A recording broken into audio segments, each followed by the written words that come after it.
अस्सलामु अलैकुम dear students of class matric. I am sir Suleman. ये आपकी इस्लामियात की बुक है। डियर स्टूडेंट्स, पहले मैंने आपको सूरत अनफाल पूरी कंप्लीट करवा दिए, 20 हदीस भी करा दी हैं और मज़ूआती मुतालिया जो आपके पेज नंबर 95 से स्टार्ट होते हैं, लॉन्ग क्वेश्चन आंसर हैं। इसके 7 चैप्टर हैं। मैंने 6 चैप्टर आपको कंप्लीट उसके क्वेश्चन आंसर लिखवा दिए हैं, खुद डिक्टेट करवाए बहुत अच्छे नोट्स बनाकर। उसके बाद लास्ट चैप्टर था हिजरत और जिहाद वाला, हिजरत का भी क्वेश्चन मैंने आपको कंप्लीट करवा दिए है। और आज दिसंबर की ये फर्स्ट असाइनमेंट शीट है मंथ ऑफ दिसंबर की, तो इसके अंदर मैंने जिहाद के बारे में क्वेश्चन दिया है और वो क्वेश्चन आप अपनी शीट सामने रखिएगा। और उसका क्वेश्चन नंबर मैंने जो लिखा है वो है जिहाद की ये अक़साम, मुख्तलिफ़ अक़साम के बारे में तफसील से बयान करें। तो ये वैसे तो क्वेश्चन नंबर मैंने 3 लिखा, ये आपकी बुक का जो रहता था, लेकिन अभी शीट का नंबर 1 है। तो आपने हेडिंग देनी है जिहाद के मुख्तलिफ़ अक़साम। इसके मुख्तलिफ़ अक़साम के लिए, क्योंकि जिहाद फ़र्ज़ हो चुका है, मदीना के अंदर जिहाद फ़र्ज़ हुआ था, सन 2 हिजरी में फ़र्ज़ हुआ था। तो पहले हिजरत फ़र्ज़ थी, उसके बाद जिहाद फ़र्ज़ हुआ। वजाहिदू फ़ी सबीलिल्लाह, अल्लाह के रास्ते में जिहाद करो और काफिरों के ख़िलाफ़ लड़ो जो तुम्हें दीन में रुकावट पैदा करते हैं। अब उन रुकावटों को आप रास्ते से हटाओ, मुकाबला करो, डट कर मुकाबला करो, पीछे ना हटें, हिम्मत रखें। इन अल्लाह मान, अल्लाह हमारे साथ है। हस्बुक अल्लाह, अल्लाह ने कहा कि मैं अल्लाह तुम्हारे साथ हूँ, आप परेशान नहीं होना। कम तादाद हो, जो भी तादाद हो, आप डट कर खड़े हो जाएं काफिरों के साथ मुकाबले के लिए। बाकी मदद करना, फरिश्तों को भेजना, वो अजर देना, कबूल करना मेरे ज़िम्मे है। तो इसकी बहुत सी अक़साम है, जैसे कि पहली किस्म है जिहाद बिन नफ्स, नफ्स पर जिहाद करना यानी कि खुद ही जाकर लड़ना। जिहाद बिस्सैफ यानी कि आप तलवार के ज़रिए खुद जंग के अंदर जाकर तलवार इस्तेमाल करना, लड़ना वगैरह।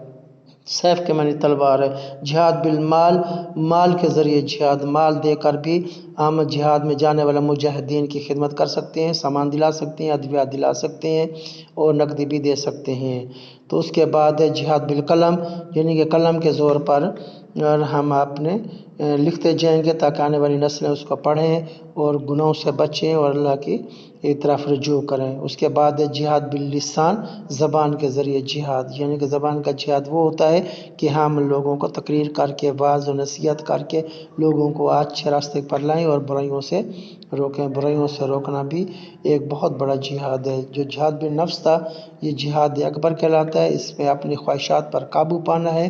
हदीस पाक में है कि अपना पहलवान वो नहीं है कि जो लोगों को पिछाड़ दे, बल्कि पहलवान वो शख्स होता है जो अपने ख्वाहिशात पर काबू पा ले, अपने नफ्स को मार दे और अल्लाह की रज़ा के लिए ज़िंदगी गुजारे। तो ये मैंने जिहाद के बारे में, उसकी अक़साम के बारे में बता दिया है। तो जिहाद की अक़साम का सवाल है और इसका जवाब के लिए अपने बुक का पेज नंबर 124 वाला पेज उतारिएगा। जिहाद का अक़साम लिखा हुआ है, उसका पूरा पैराग्राफ, जो आखिरी पैराग्राफ है वो उतारना है। और फिर आप पेज नंबर 125 पूरा उतारना है और लास्ट में 126 पेज है, ये भी पूरा उतारेंगे। इसके अंदर जिहाद की अक़साम और जिहाद के मुतालिक लिखा हुआ है। तो ये सारा जो है ना जिहाद की मुख्तलिफ़ अक़साम के बारे में आप कॉपी कर लीजिएगा। ये सवाल का जवाब कंप्लीट हो जाएगा। उसके बाद डियर स्टूडेंट्स, सूरत मुम्तहना। सूरत मुम्तहना ये हमारे पास आयात है इसकी 13, कुछ आयात एक चैप्टर में, दूसरे चैप्टर में है। इसके आखिर में जो है ना, हर एक्सरसाइज के आखिर में अलकालिमात व तराकीब लिखा हुआ है। इसका मतलब है कि मुश्किल अल्फाज और उनके मानी। और बुक के अंदर ये पेज नंबर 78 पर हैं कुछ और कुछ 83 पर हैं। मुश्किल अल्फाज हैं, वो अपनी बुक पेज नंबर 78 ओपन करें। डियर स्टूडेंट्स, ये आपके बुक का पेज नंबर 76 है, इस पर सूरत मुम्तहना लिखा हुआ है। और ये दोनों पेज आगे टर्न करेंगे और पेज नंबर ये 78 आ गया और उसके नीचे नीचे लिखा हुआ है अलकालिमात व तराकीब। और यहाँ पर इसके 4 मुश्किल अल्फाज हैं, तुलकौना, तुसिर्रोना, यस्तफ़कता, यस कफ़ूकम। उसके बाद वाला लफ्ज़ है बुराऊ। تو یہ 4 لفظ ہیں، اس کے مشکل الفاظ کے معنی لکھنے ہیں اور اگلے پر یہ الفاظ کے معنی لکھنے ہیں، اور اگلا جو چیپٹر ہے اس کے بعد بھی اس کی ایکسرسائز میں لکھا ہوا ہے الکلمات و تراکیب، اسی سے نیچے کنٹینیو کیجئے گا، 4 تو وہ ہوں گے، اس کے نیچے والا لفظ لکھیے گا آدائیتم۔ تو یہ آپ کا پیج نمبر 83 ہے، یہ لفظ لکھیے گا عربی کے اندر، اس کے معنی لکھے ہوئے ہیں، اس کے الفاظ معنی کے طور پر لکھیے گا۔ تو یہاں پر الفاظ ہے 1 2 3 4 5 6 7 8 9 10 یہ ہیں، 4 وہ ہے، تو 14 الفاظ ٹوٹل ہیں۔ یہ آپ نے اپنی بک میں سے اتارنے ہیں اور ان کا ترجمہ لکھنا ہے، یعنی کہ الفاظ معنی کے حساب سے اس کو کمپلیٹ کرنا ہے۔ تو میں نے آپ کو شیٹ دی تھی، اس کے اندر مشکل الفاظ کے معنی وغیرہ لکھنے ہیں۔ پھر اس کی قرآنی آیات ہے سورۃ انفال کی، سورۃ ممتحنہ کی جو پہلی آیت ہے وہ میں نے آپ کو کوٹ کی ہے اور لکھی ہے، اس کی ہیڈنگ دیں گے قرآنی آیات کا ترجمہ سورۃ ممتحنہ، اور قرآنی آیات کا ترجمہ جہاں سے پہلا چیپٹر سٹارٹ ہو رہا ہے۔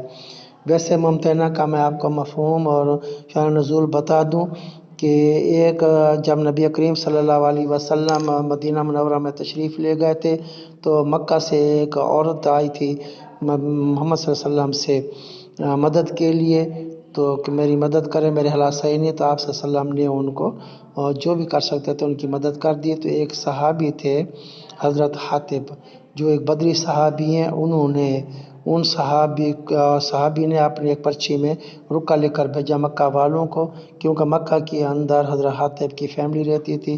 حضرت حاتب مکی نہیں تھے، وہ باہر سے ہجرت کر کے مکہ میں آئے ہوئے تھے، ان کا کوئی وہاں رشتہ دار نہیں تھا، لیکن بیوی بچے ان کے مکہ میں رہ گئے تھے، تو ان کو ڈر تھا کہ مکہ والے جو ہے نا میرے خاندان کو نقصان نہ پہنچائے۔ انہوں نے خفیہ چٹھی مکہ والوں کا نام لکھی کہ مسلمان مدینہ والے آپ پر حملہ کرنا چاہیں گے، آپ تیار ہیں؟ ان کو یہ تھا کہ میں ہمدردی لے لوں اور وہ اس ہمدردی کے بدلے میں میرے خاندان والوں کو کچھ نہ کہیں۔ ان کا مقصد اسلام کو نقصان پہنچانا نہیں تھا، لیکن صرف تھوڑی ہمدردی لینی تھی۔ اللہ تعالیٰ نے وحی کے ذریعے محمد صلی اللہ علیہ وسلم کو بتا دیا کہ اس عورت کے پاس ایک رکا ہے، وہ مکہ کی طرف جا رہی ہے، تو آپ کسی کو بھیج کر آپ وہ رکا لے لیں، ایسا نہ ہو کہ آپ کا راز مکہ والوں کو مل جائے۔ تو حضرت محمد صلی اللہ علیہ وسلم نے ایسے 2 صحابی بھیجے اور وہاں سے رکا لے کر آئے، تو حضرت حاتب نے لکھا ہوا تھا، آپ صلی اللہ علیہ وسلم نے ان سے پوچھا اور بہت شرمندہ ہوئے اور توبہ استغفار کی، اللہ تعالیٰ نے بعد میں معاف کر دیا تھا، حضرت محمد صلی اللہ علیہ وسلم نے بھی معاف کر دیا تھا۔ تو اس کا مطلب یہ ہے کہ امتحان لینے والی، ممتحنہ کا مطلب ہوتا ہے امتحان لینے والی عورت، تو اسے پر شان نزول ہوا۔ تو اللہ تعالیٰ نے منع کر دیا کہ اے حاتب کہ آپ دشمنوں کو میرے دشمن آپ کا دشمن دوست نہ بنا، دوستی کے خط نہ بھیجو۔ تو پہلی آیت یہی ہے، یا ایھا الذین آمنوا لا تتخذوا عدوی وعدوکم اولیاء، اے ایمان والو میرے اور اپنے دشمنوں کو دوست مت بناؤ، تلقون الیہم بالمودہ، اور ان کے پاس آپ نے دوستی کے خط نہ بھیجا کرو، وہ میرے دشمن ہے، آپ کا دشمن ہے، وہ کسی کے دوست نہیں ہے۔ یہ آپ نے قرآن آیت اتارنی ہے، اس کا ترجمہ اتارنا ہے۔ اس کے بعد یہ اگلے پیج پر میں نے ویسے اسی شیٹ کے نیچے لکھا ہوا ہے، لیکن اسی صورت کے اندر آیت ہے لن تنفعکم ارحامکم ولا اولادکم یوم القیامہ یفصل بینکم واللہ بما تعملون بصیر۔